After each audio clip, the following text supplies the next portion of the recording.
Qatar to Gaza इस्राएली हमला, अब हमले को तैयार इस्लामिक सेना। 7 अक्टूबर 2023 से अब तक इजराइल 7 मुस्लिम देशों पर हमला कर चुका है। कतर की राजधानी दोहा से लेकर गाजा में इजराइल के ताजा खूनी हमलों ने कोहराम मचाकर रख दिया है। अब सबसे ताजा खबर यह है कि 50 से ज्यादा मुस्लिम देशों ने इजराइल के खिलाफ मोर्चा खोल दिया है। कतर की राजधानी दोहा में इस वक्त 50 से ज्यादा मुस्लिम देशों की आपातकालीन मीटिंग चल रही है, जिसमें ये तैयारियां हो रही हैं कि इजराइल ने जिस तरह से 72 घंटों के अंदर 6 मुस्लिम देशों पर खूनी हमले किए हैं, उसका बदला इजराइल से कैसे लिया जाए। इधर तुर्की, सऊदी अरब और इराक ने दावा किया है कि इजराइल उनके ऊपर हमले की फिराक में है। ऐसे हालात में सवाल उठ रहे हैं कि क्या अब मुस्लिम देश मिलकर इजराइल पर हमला करेंगे, क्योंकि ईरान के पूर्व जनरल ने ऐलान किया है कि अब हमें शिया सुन्नी के झगड़ों को भूलकर इस्लामिक सेना बनानी चाहिए, जो इजराइल से चुन चुन कर बदला ले। हम आपको दिखाने जा रहे हैं कि कैसे इजराइल अब अरब युद्ध में घिरता जा रहा है। कतर में आपातकालीन मीटिंग, 50 मुस्लिम देश हमले को तैयार। जरा याद करिए, इसी महीने इजरायली सेना ने महज 72 घंटों के अंदर 6 मुस्लिम देशों पर हमला करके अरब देशों में गदर मचा दिया था। कतर पर इजरायली हमले ने तो अमेरिका तक को भी सकते में डाल दिया था। कतर की राजधानी दोहा से आ रही तस्वीरों को देखकर साफ अंदाजा लगाया जा सकता है कि अब कतर और सऊदी अरब जैसे मुस्लिम देशों को अंदाजा हो गया है कि अमेरिका इजराइल का आंख मूंद कर जंग में साथ दे रहा है, और इजराइल इसका फायदा उठाकर एक एक करके मुस्लिम देशों पर पिछले 710 दिनों से हमले करता आ रहा है। कतर की राजधानी दोहा में 50 अरब और इस्लामिक देशों की मीटिंग में दो टूक कहा गया है कि अब इजराइल को उसी की भाषा में जवाब दिया जाएगा। कतर की राजधानी दोहा में मुस्लिम देशों के 50 नेता इजराइल के खिलाफ एक खास बैठक के लिए इकट्ठा हुए। ये मीटिंग अरब लीग और ऑर्गेनाइजेशन ऑफ इस्लामिक कोऑपरेशन यानी OIC ने बुलाई। इसका मकसद 9 सितंबर को कतर पर हुए इजरायली हमले का जवाब देना है।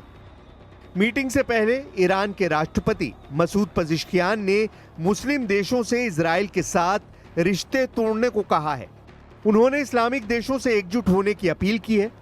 वहीं पाकिस्तान ने सभी इस्लामी देशों को नेटो जैसे ज्वाइंट फोर्स बनाने का सुझाव दिया है। इस्लामिक देशों के विदेश मंत्रियों ने दोहा में इजराइल के खिलाफ कार्रवाई करने को लेकर बंद कमरे में एक बैठक की थी। इस दौरान कतर के प्रधानमंत्री और विदेश मंत्री शेख मोहम्मद बिन अब्दुल रहमान बिन जासिम अल थानी ने इजरायली हमले की कड़ी निंदा की और कहा कि कतर अपनी संप्रभुता की रक्षा के लिए जरूरी कदम उठाएगा। कतर के प्रधानमंत्री शेख मोहम्मद बिन अब्दुल रहमान अल थानी ने इंटरनेशनल कम्युनिटी से अपील की है कि वो दोहरी नीति बंद करे और इजराइल को उसके अपराधों के लिए सजा दे। वहीं पाकिस्तान के विदेश मंत्री मोहम्मद इसाक डार ने कहा है कि दुनिया भर के मुस्लिम इस बैठक पर नजर बनाए हुए हैं। उन्होंने एक ज्वाइंट डिफेंस फोर्स बनाने की संभावना का जिक्र किया और कहा कि न्यूक्लियर पावर पाकिस्तान इस्लामिक समुदाय यानी उम्मा के साथ अपनी जिम्मेदारी निभाएगा।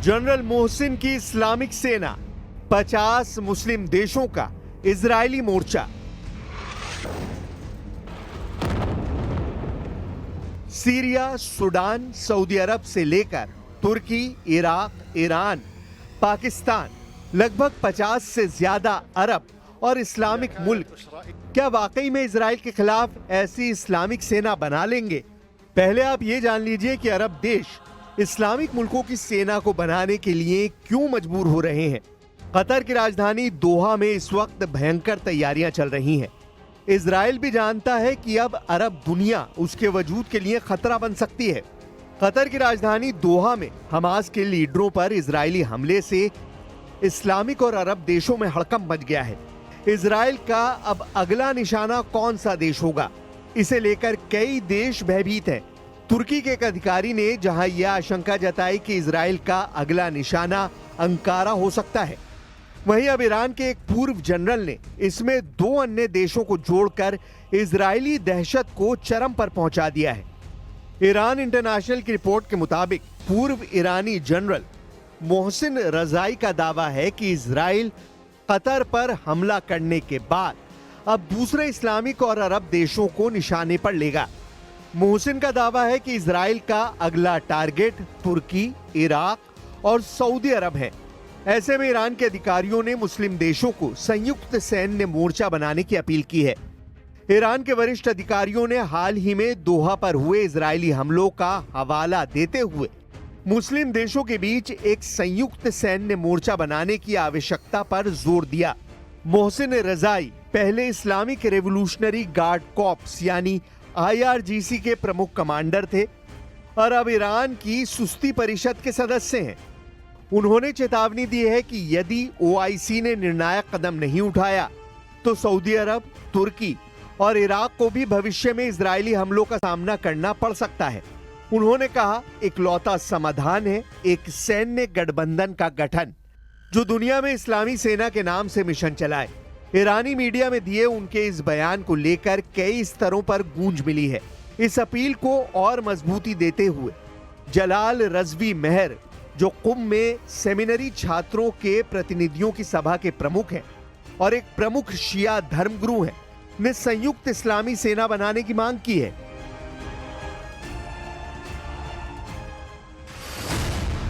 इजराइल पर भारी पड़ रहा है। 72 घंटे में 6 मुस्लिम देशों पर हमला। सितंबर महीने में ही इजराइल ने 72 घंटों में 6 देशों पर हमला किया था, जिससे 6 मुस्लिम मुल्कों में कोहराम मच गया था। इजरायली सेना ने गाजा समेत सीरिया, लेबनान, कतर, यमन और ट्यूनीशिया में हमले किए थे। इजराइल के इन हमलों में 200 से ज्यादा लोग मारे गए और 1000 से ज्यादा घायल हुए। इजराइल ने दावा किया था कि वो इन देशों में आतंकी ठिकानों को निशाना बना रहा था। अमेरिकी राष्ट्रपति ट्रंप ने इसे लेकर इजरायली पीएम नेतन्याहू से नाराजगी जताई थी, लेकिन इजराइल के खिलाफ कोई सख्त एक्शन नहीं लिया। हालांकि इजरायली पीएम नेतन्याहू ने कतर की राजधानी दोहा में हमास के अधिकारियों पर किए गए हमले का बचाव किया था। उन्होंने इस हमले की तुलना अमेरिका में 9/11 के हमलों से की थी। 72 घंटे में 6 मुस्लिम देशों पर हमला और कतर में हमास नेताओं के बहाने हमला करना क्यों भारी पड़ रहा है, जरा ये भी जान लीजिए।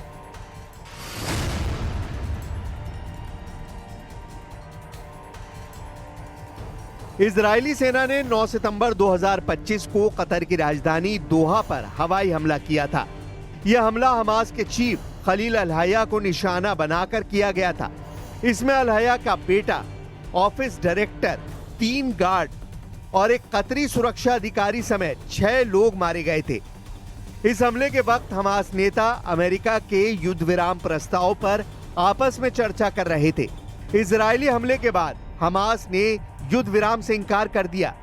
इजराइल ने 72 घंटे के अंदर ही पूर्वी लेबनान के बेका और हरमेल जिलों में हवाई हमले किए, जिसमें 5 लोगों की जान गई। इजरायली सेना ने दावा किया कि इस हमले में हिजबुल्लाह के सैन्य ठिकानों को निशाना बनाया गया। हालांकि हिजबुल्लाह ने कोई प्रतिक्रिया नहीं दी थी। इजरायली ड्रोन ने हिजबुल्लाह के एक सदस्य पर हमला किया था।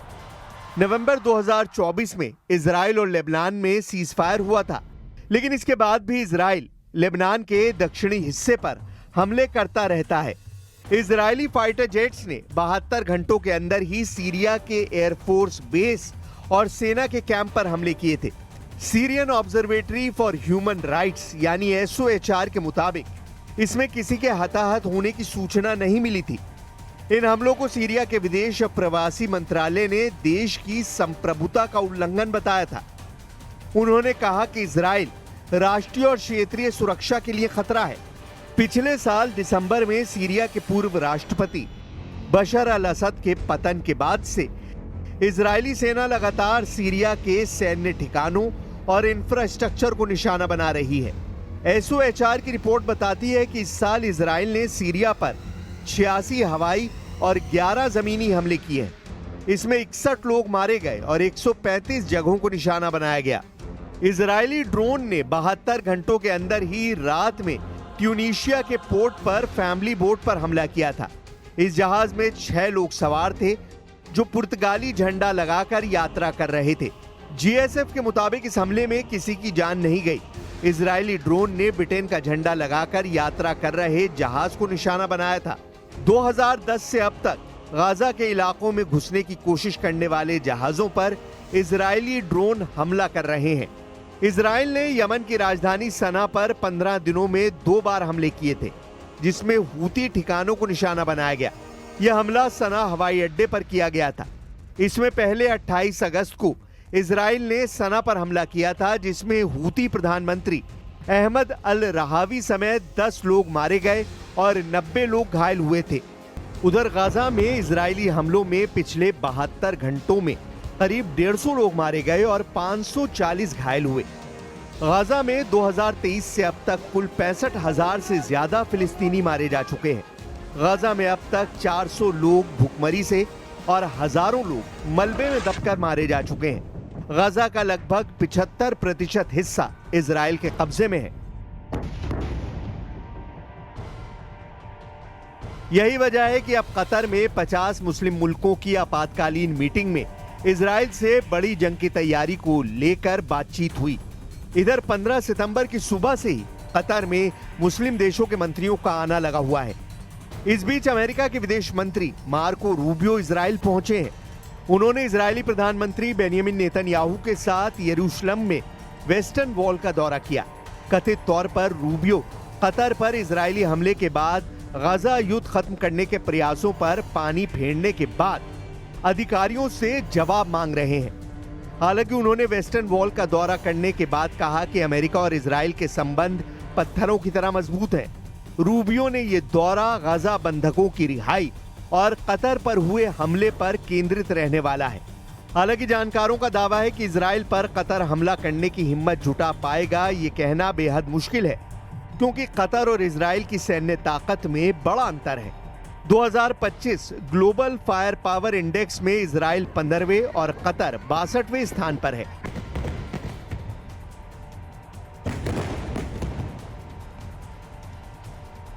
इजराइल के पास F-35 जेट, परमाणु हथियार और मरकावा टैंक है, जबकि कतर के पास राफेल जेट और हेलफायर मिसाइलें हैं। कतर की सेना छोटी और रक्षात्मक है, जो इजरायली हमले का सैन्य जवाब देने में सक्षम नहीं है। अब ऐसी स्थिति में देखना होगा कि अरब और इस्लामिक देश इजराइल से कैसे निपटते हैं।